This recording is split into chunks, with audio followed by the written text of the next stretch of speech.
Hello everyone, Jackie Jones. This is the third module of Lecture 4 about the client interview. So we're now up to the aspect of the fourth and fifth parts of the interview structure we talked about in Module 1 and Module 2. Just recapping, in Module 2 we talked about the opening, how important it is to establish that relationship with the client. Make sure when you approach and prepare for your client interview assessment that you do take the opportunity to look at the feedback assessment sheet that will be online and the criteria that is applied by the markers in the assessment process. That will also give you some clues as to what you need to cover in the opening, such as cost, confidentiality, setting the framework, etc. We talked about the importance of obtaining the story, allowing the client that opportunity to talk, just to give them that space where they do all the talking, and then once their story has concluded, the lawyer then coming in and expanding the information, having a greater appreciation of what it is that the client's problem is all about. And then once having that more detailed, that fuller knowledge of the client's story problem, then being able to identify the area of law that it relates to, not giving legal advice, but identifying the area of law. That is it a criminal matter? Is it an estate matter, which would be under the Succession Act? Is it a family matter under the Family Law Act?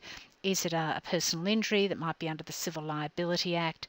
Is it a transactional matter involving maybe real estate, where you might need to look at the Real Property Act? So identifying the particular area of law, you are going to be advised of that in the instructions you receive for your client interview.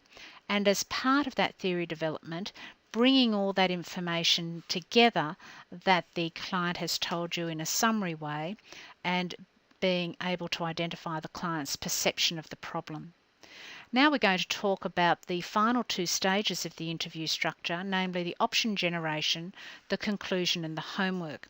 Just a little bit of a tip, what many lawyers do, and certainly young lawyers when they first go into practice, are able to deal with the opening part quite well, obtaining the story, letting the client listen and then expand. And then what inevitably happens is there's a jump to option generation, and they miss theory development and strategies, miss that critical aspect of making sure you understand the client's perception of the problem, identifying that area of law. So, option generation, what does that actually mean for the client? When a client comes to see a lawyer, often they think, well, I'm going to go to court. But in fact, there are two extremes for any client coming to see you. One is that they do go to court. The other extreme is that they do nothing. It's not uncommon that clients will come to see a lawyer, have a consultation, particularly if that first consultation is free, just to get an understanding of, well, where could the matter go? What are the various options that are available? What are the likely costs? What are lawyers' fees? And the client might then decide, look, having regard to all that information, I actually don't want to do anything. The relationship with my neighbour or my siblings or her business person, associate, is too important to disrupt, so I might not take this matter further. Also, being involved in a legal process isn't just a financial burden. It comes with an emotional cost to clients. The whole process, the legal process, is time consuming. We as lawyers will want information and documentation. Clients, it's still in the client's life until the matter is resolved.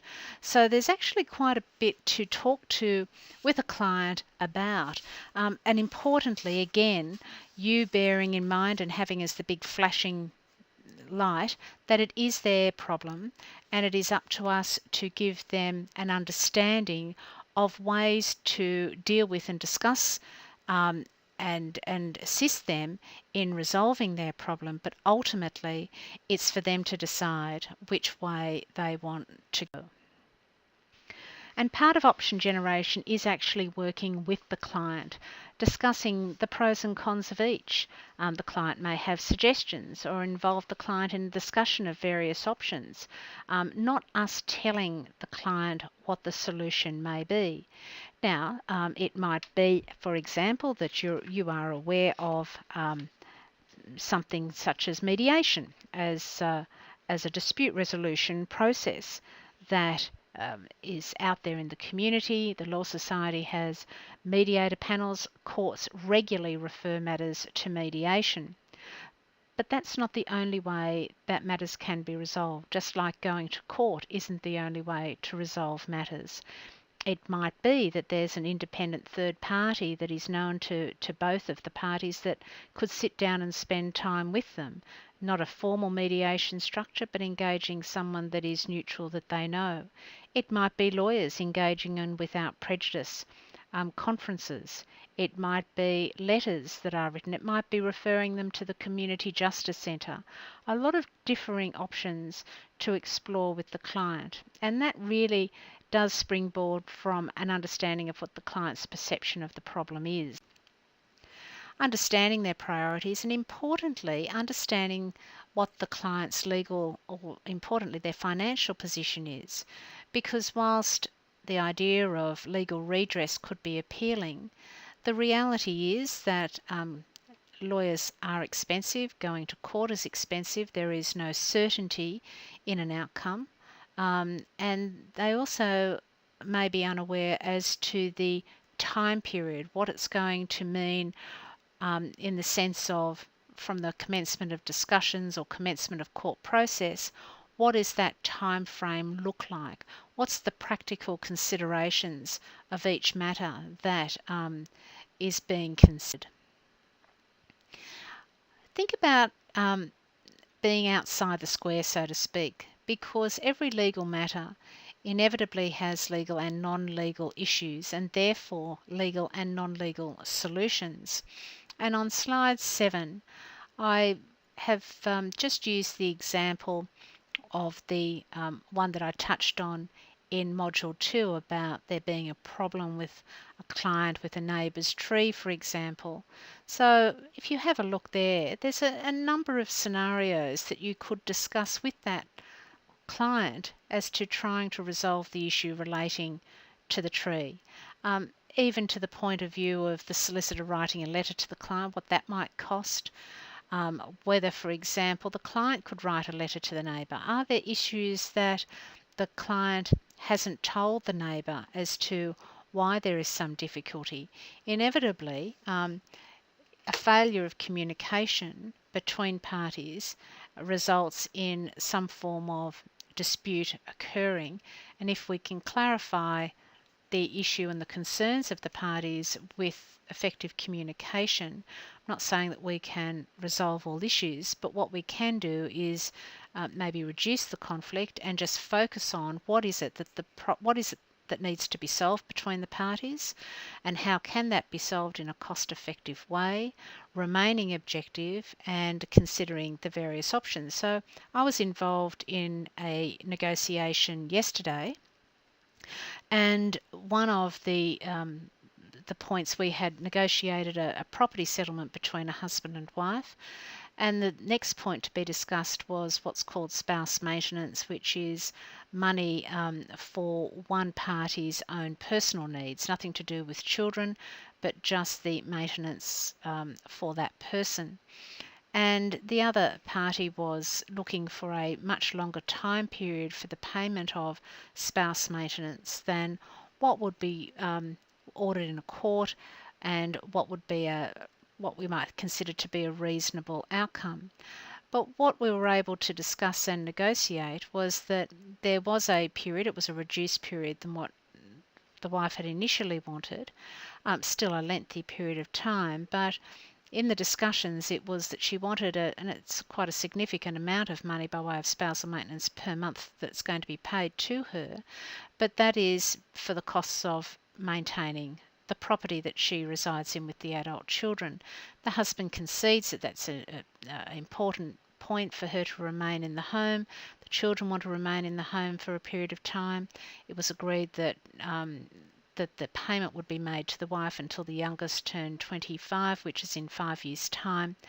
And what was also agreed after discussing all the various issues was that if the wife made a decision to sell the home and leave elsewhere within that 5-year period, that there be a mechanism for a review of the payment to her, given that the amount is primarily geared to the costs of the property, and if there is going to be a reduction in those costs, then there should be a review of the amount of money paid to her.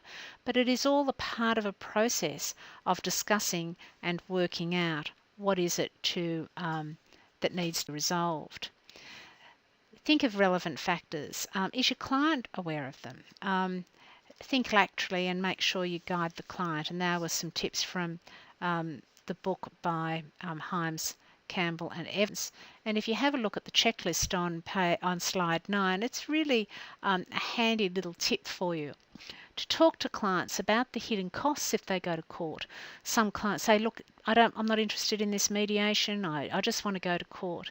They need to be aware that there are these hidden costs, reports from third parties, costs of adjournments. Adjournments mean the matter might be listed before the court but doesn't get reached, so you have to go back to court on another day and nothing has happened on that day, and that is a cost, a legal cost. There's also non-legal costs, time off work, having to engage with lawyers, provide documentation, etc.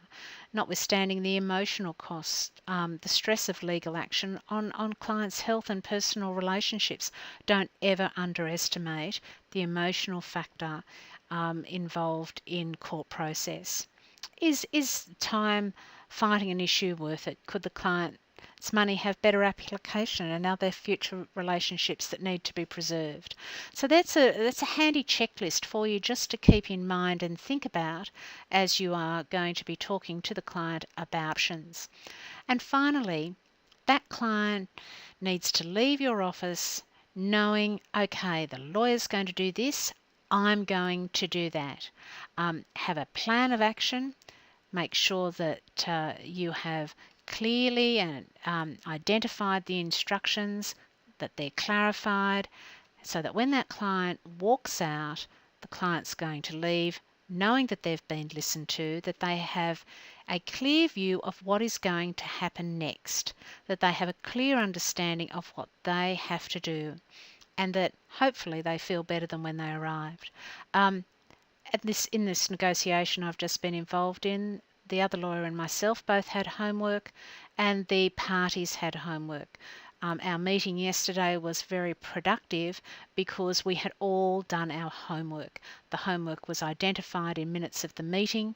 Those minutes had been circulated, so everyone had a knowledge of what they had to do to come to that next meeting, and so it could have productive discussions, and that's what occurred.